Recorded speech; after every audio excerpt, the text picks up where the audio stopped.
Well, with us all present, I'm going to read the opening language and then we can open the meeting. Pursuant to Governor Baker's March 12, 2020 order suspending certain provisions of the open meeting law, GL Chapter 30A, subsection 18, and the Governor's March 15, 2020 order imposing strict limitation on the number of people that may gather in one place, this meeting of the Easthampton Board of Public Works will be conducted via remote participation. Michelle, could we have a roll call? Yep. Thomas Malsbury. Present. Austin Sanders. Present. David Fagnan. Present. All right, I will make a motion to open the Board of Public Works meeting for December 2nd at 5:04 p.m. Second the motion to open the meeting. Thomas Malsbury. Yes. Austin Sanders. Yes. David Fagnan. Yes. Motion carries. The meeting is open.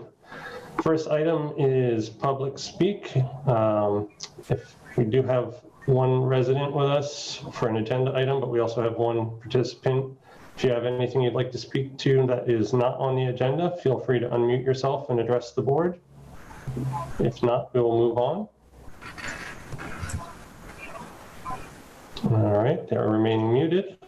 Second standing item on our agenda is Mayor Speak. The mayor is not joining us this evening. Next will be the item number 3, approval of the November 18th, 2020 meeting minutes. Was everyone able to review the revised version Michelle sent out? Yes. Any issues as received? Not to me. No issues.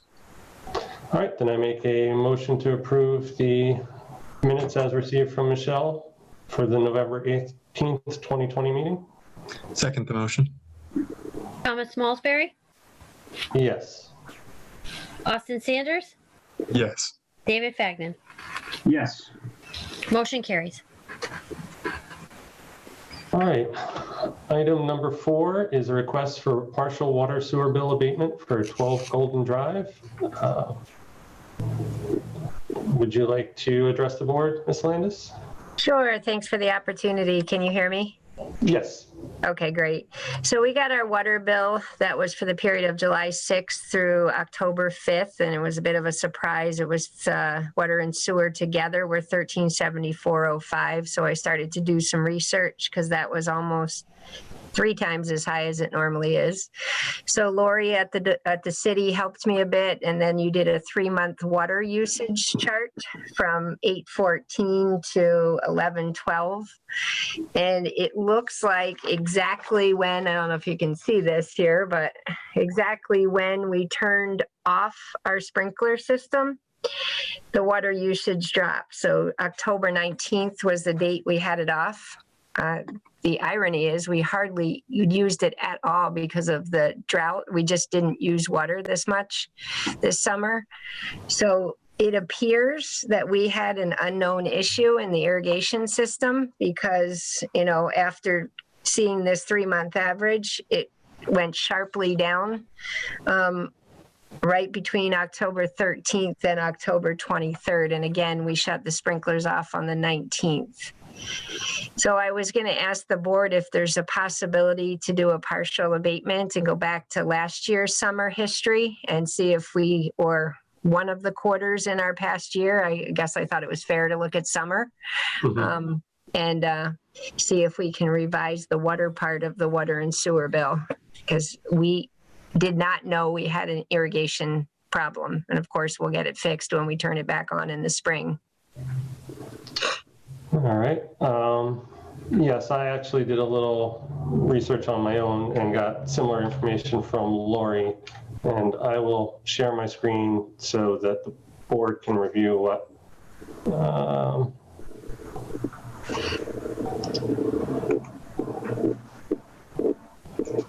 right, can you all see the document titled 12 Golden Drive? Yes. All right, so actually I asked for a 10-year history. I saw you had owned the property for quite some time, so I just had her pull the last 10 years. And these are all for the same billing quarter that was billed in November for that same summer usage. You're fairly consistent. It worked out to an average quarterly usage of 6,834 cubic feet. And your bill for this quarter in question was 16,285, which is 9,451 over your average. Because we deal in cubic feet, which is not something everybody can sort of visualize. 9,400 cubic feet is approximately 70,000 gallons, which to put into visual terms is 8 tractor trailers, semi-trailers, sort of the large ones you see on the road. Wow. Which seems like a lot, and I was sort of like, how would you not notice a leak like that? Yeah. But if you put 70,000 gallons over a 90-day quarter, it really works out to only about a half a gallon a minute, as a continuous leak, which I believe you're in a very sandy area. So We are. that sort of made sense to me that the ground could probably absorb it. So what I was going to present to the board are, 3 options that I sort of can visualize. Option 1 is no abatement. The regulations are pretty specific that charges are on metered usage, whether used or wasted. Option number 2 would be to charge you for the full water usage since it was pumped and treated, but to abate the sewer portion of the bill since it didn't go to drain. And option 3 would be to abate the entire excess amount above average. So no abatement would be your full 1374. Sewer only abatement would be abating $482 of the bill, leaving it $892. Or to abate all the excess usage would be an abatement of $789.16, leaving you a $584 bill. My only concern and issue is these are the water regs and sewer regs, which specifically state that charges for sewer will be based on the quantity of actually passing through the water meter, whether used or wasted. And similarly, section 521 says all water passing through the water meter must be paid for, whether used or wasted. And I know we get a lot of requests, not formally to the board, but if people want to fill a swimming pool, they want an abatement, or if they have, if they want to use their irrigation, which they say, I'm irrigating, it's not going to the sewer, I want an abatement on my sewer bill. This has come up before, and generally the board does not grant abatements if the water was consumed. So I know that was Joe's line, or not line, but Joe's standing from the DPW whenever we got requests like this in the past. So I wanted Greg to speak to, sort of his view of these options and give the board some guidance on what the DPW sees as the role of metered usage. My thought on it is that if the water went through the meter, unfortunately, our regulations are in place for a reason, and it costs us money to pump that water, treat it, pressurize it, and get it there, and staff departments. And while I am sympathetic to Ms. Landis' situation, it unfortunately, it costs us money to get the water there, and it shouldn't fall on the other ratepayers to make that up. And, we have regulations in place for a reason. And I feel like, unfortunately, as much as I truly am sympathetic, we need to stick by what our regulation, to the regulations we have in place. So, Austin and Dave, do you have any input or questions?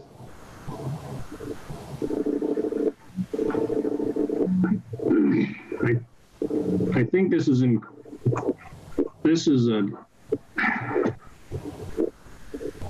it's such a unique situation that this occurred, and obviously because of your soil conditions, I would imagine you weren't able to notice it.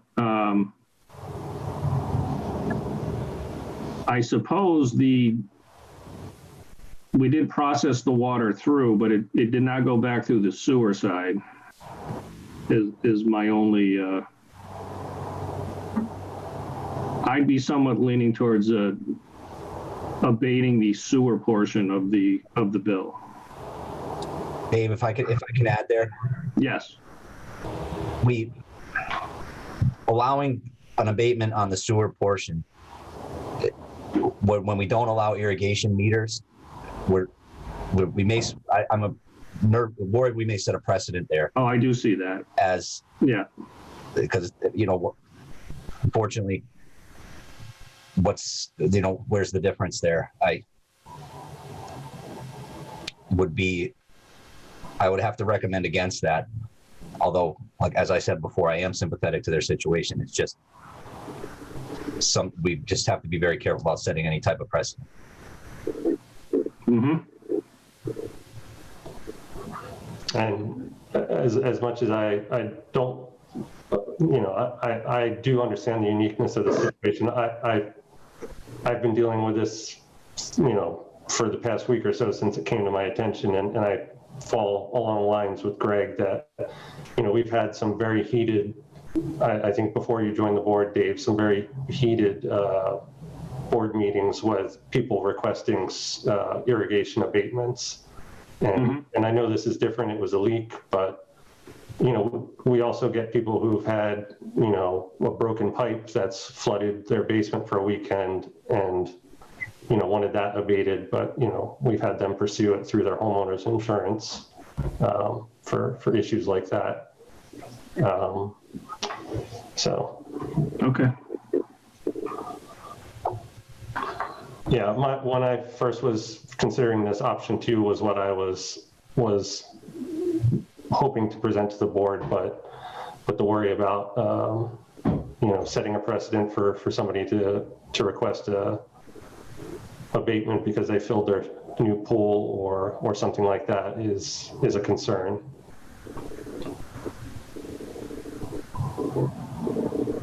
Can I ask a question? You surely can. So the water that was supposedly leaking, must have been leaking out from the irrigation system. That doesn't, I think one of the board members said this, doesn't go back through the sewer system. It's obviously absorbed in the ground. Right. So why would we pay for sewer on that water usage? I didn't quite follow that. The way we bill for sewer usage is under section 4.8 here. The way we calculate sewer usage is based on the water reading. It's always been a 1-to-1, and that's why people get upset that they get charged the full water and sewer rate on irrigation water or pool water. But that's how Easthampton bills their sewer usage. So you've always paid sewer rates on the water that's gone through your irrigation system. You don't have a separate meter for some municipalities allow a irrigation only meter that's billed at a different rate than the domestic water. So it doesn't matter that we've never asked for an abatement, that we've lived here for, since 93, et cetera, 97 in this house, but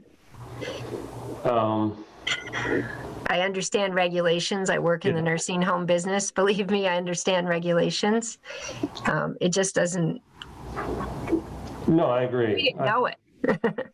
Yeah.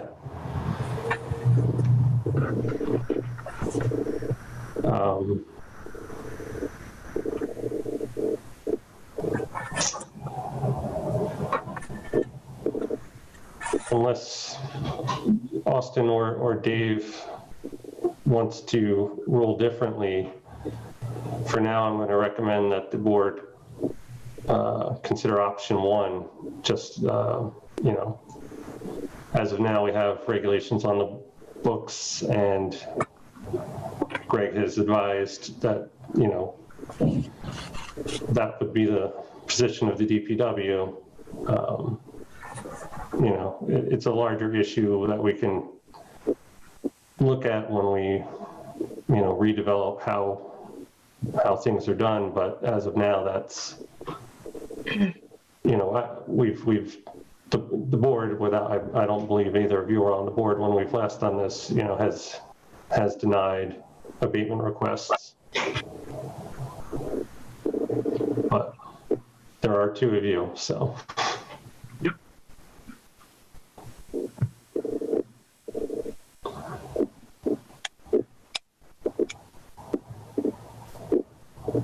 Would either of you care to second that motion or make a motion of your own?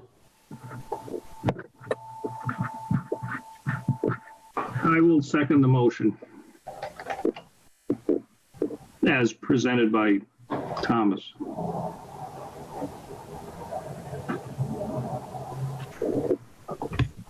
Michelle, can we have a roll call vote for that?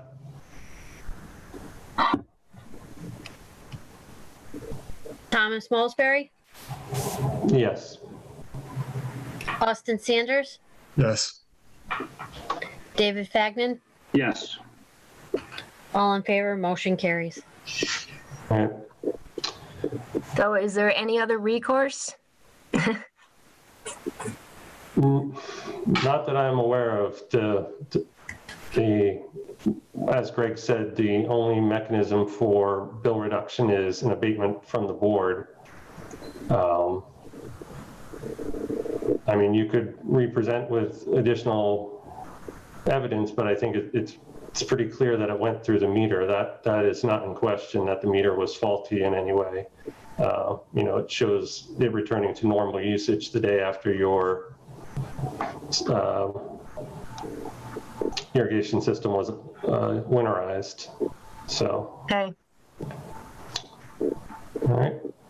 thanks. Thank you for your time.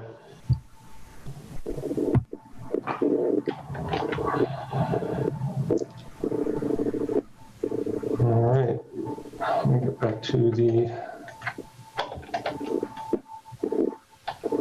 agenda. Item number 5, Greg, Director's Report.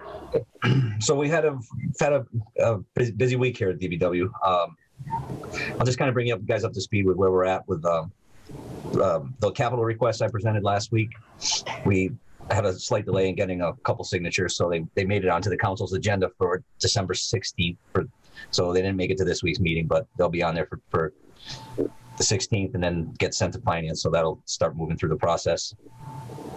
Yesterday, as I'm sure you guys heard, we had a water main break on Union Street at 39 Union Street, the Snap Fitness building. Turned out to be the old galvanized service, 2-inch service going in there. It was direct tapped into the main, so it wasn't a simple fix. But the guys got it done. We'll probably look at patching Union Street towards the end of next week. It was pretty wet. We want to give it a little time to pack in and dry out. So hopefully we'll get that fixed by the end of next week. We tried to keep it as small as we could, but there was a big void under the road, and the road was just coming apart as we were digging. So it ended up being a bigger, not so much of a big repair job, but to be a bigger restoration job than I would have liked it to be. But that's also obviously an older section of town, and it's poorly gated. A lot of the water gates are ancient there and don't work so well. So we had some difficulty in getting it isolated so we could make the repair. But and what we put back together, we did it right with a shut off at the main, and the guys did a great job. We didn't even have hardly any interruption of water service.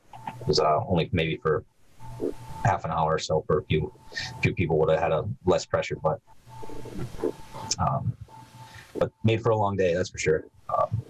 So today and tomorrow we're working on Mountain Road, fixing a drainage outfall there, doing a slip lining outfall pipe and restoring the bank. So today we were able to get the new pipe in and installed, and some of the slope restoration, but we're not finished. So we'll have that done tomorrow, and then probably take advantage of any time we have left on the closure to do some more clean up just along the edges of the road. There's a lot of litter, leaves, catch basins are already clogged back up from when we did it last. So just with it shut, we'll get a little bit of it, hopefully get a little bit of additional work done up there and get that project off the list. So, but other than that, we're just working on getting all of our snow contracts and things in place for, the coming season. So that's basically it for the week.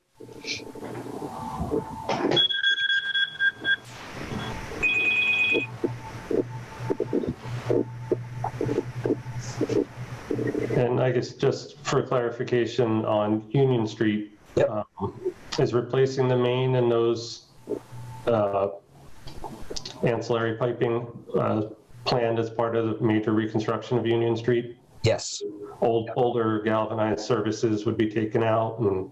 Yes, a lot of them are gone. This was, I'm not positive. I haven't looked at every single service there, but this was one of the last. I think it's one of the last ones that needed to be done, and it's just a challenging area to work. And we're finding that in town, where, you know, the services that haven't been replaced are the ones in the highest traffic areas, and the things that, you know, people thought, oh, that one's probably direct tap. It's going to be a lot harder to do. You got to shut the whole. I mean, we had to shut that 10-inch main off out as far away as out in front of Old Town Hall on Main Street. So it's just very, very poorly gated. But yeah, in the Union Street reconstruction, we're going to be abandoning the 6 and 10-inch water mains that are on Union Street, installing one 12-inch, tying all the side streets in, and having new isolation valves at every side street and the beginning and end of the work. So it'll be a great thing. We just have to find the funding to do it when the time comes. But we're working on getting budget numbers in place for exactly how much that's going to cost right now. So hopefully we'll be able to do it, but it's certainly part of the plan. Good. All right. Does anyone else have any questions for Greg while we have him? Good for now. Good for him. All right. No additional questions. All right. Well, with that, I'll make a motion to close this evening's meeting. Second the motion.